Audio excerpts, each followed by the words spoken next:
Today, Oklahoma is taking a major step forward in criminal justice reform and being smart on crime and helping to build stronger families in our state.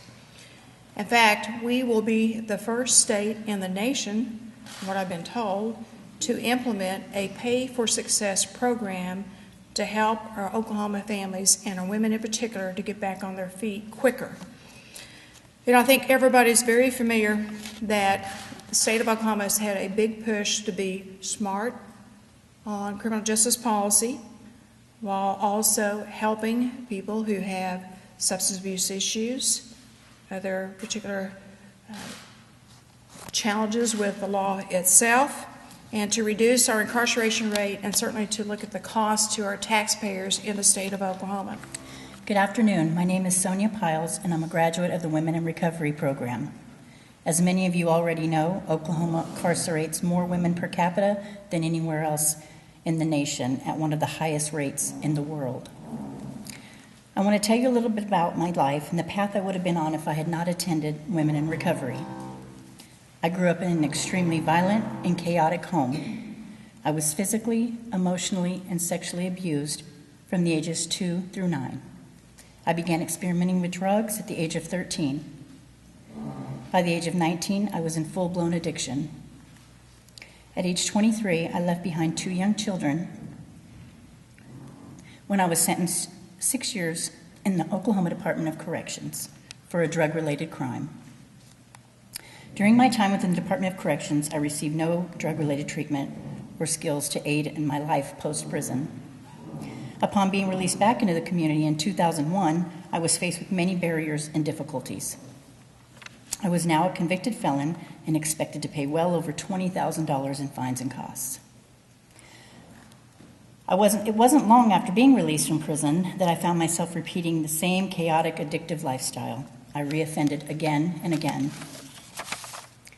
My life continued to spiral completely out of control.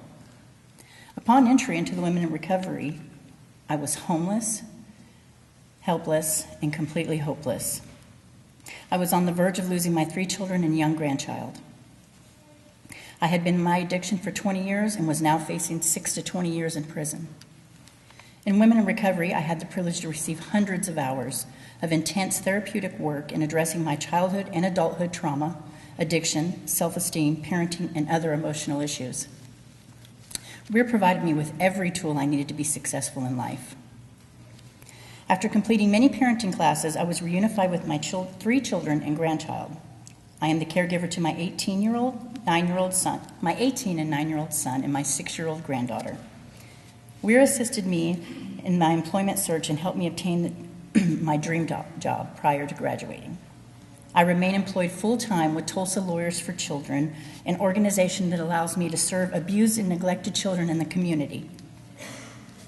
I am now not only a professional, I have a career. I have remained connected to the Weir Aftercare program.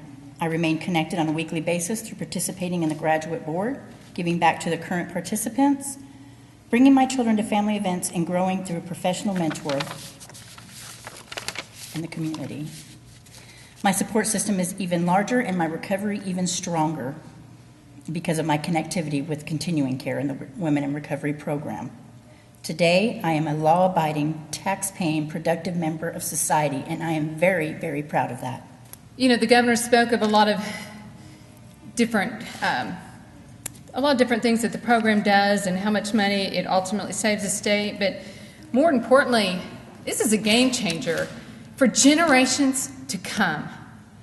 Okay, these women are not only being, this is true criminal justice reform. We're keeping women out of prison, we're keeping families, their children out of DHS custody and with their moms where they belong. And we're changing their lives and their children's lives for generations. I toured the Women in Recovery facility 3 or 4 years ago, and I absolutely fell in love with it. Because I'm one of those people that grew up fortunate.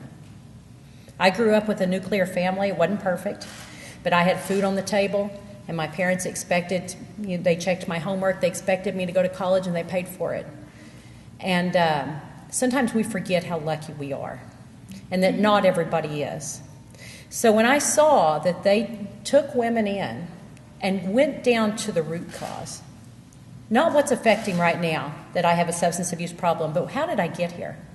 And we looked at the therapy and the mental health counseling, when we learned how to put families back together and how to be a parent, how to get the job skills and the training, and then actual placement to live and to have a job.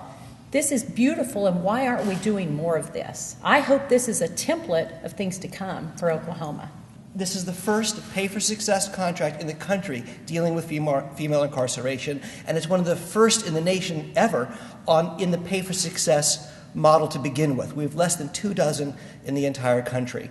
And apart from the emotional power we feel from this moment and from our friends who are join me behind this lectern, the economics and the just nuts and bolts finances of this is really crucial to highlight.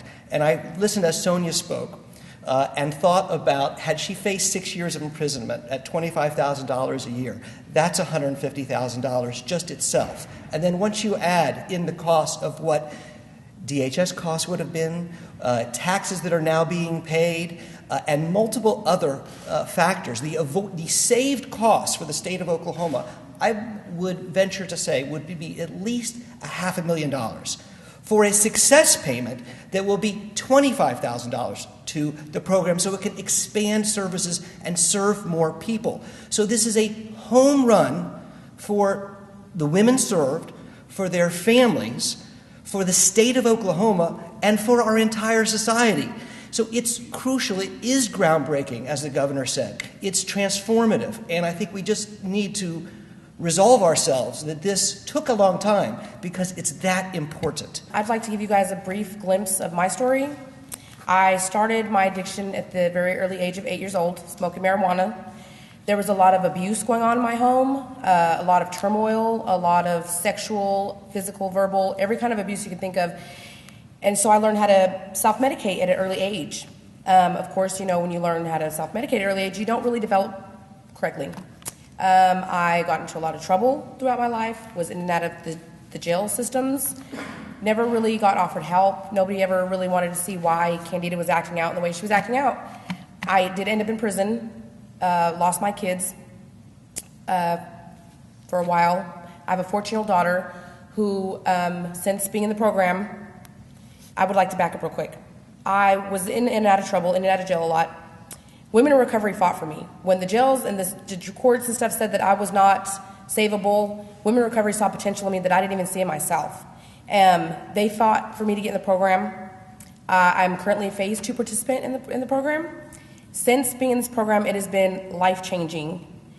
The DHS told me I wouldn't get my daughter back for 16 months at the least. I go to court tomorrow to close the case a year earlier than what was expected. DHS and the courts now have seen a significant growth and change in me just in the short period of time that I've been in the program. They are amazed and surprised at how able I'm to speak, how well I can speak, how I look different, I carry myself differently, my parenting skills are different. I've been able to do some CPTs, which is cognitive processing therapy. I'm no longer PTSD diagnosed. I do not need medications for my PTSD anymore, which is a big part of why women become an addiction. We're covering up that pain and that trauma. I'm blessed to be in this program because they're changing my life. They're changing my daughter's life. Like, this is a huge deal for me and my daughters. Tomorrow when we close the case, it'll also be my 1-year clean and sober date. Longest I've ever been sober. Thank you. So Women in Recovery is just doing so much for me, and I'm so blessed because without this program, I wouldn't have had the opportunity to deal with all those issues growing up that the things I went through. Without this program, I wouldn't be changing my life. I'm not just changing my life, but I'm changing my children's life because now I can pass on recovery and not addiction. Now I can pass on success.